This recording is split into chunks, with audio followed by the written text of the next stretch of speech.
సరదాగా 2 పావులు తీసుకోండి తీసుకున్నాం. అయ్యో ఇది ఉంది గ్రీన్ది గట్టి.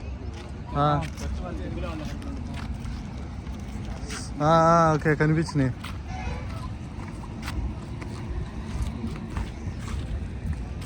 తోక ఒకటి కనపడుతుంది చూడండి.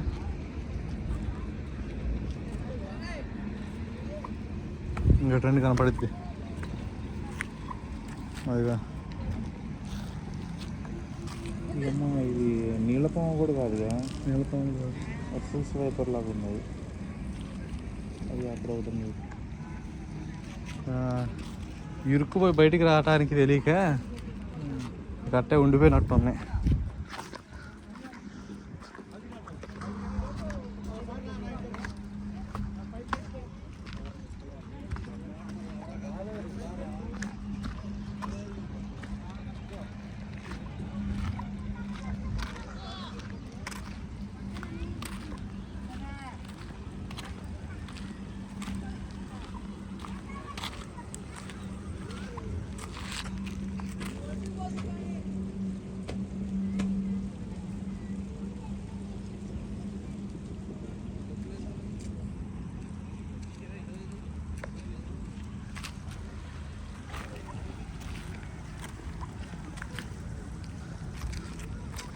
వాటిని విడదీయాలంటే పాములు పట్టేవాడే.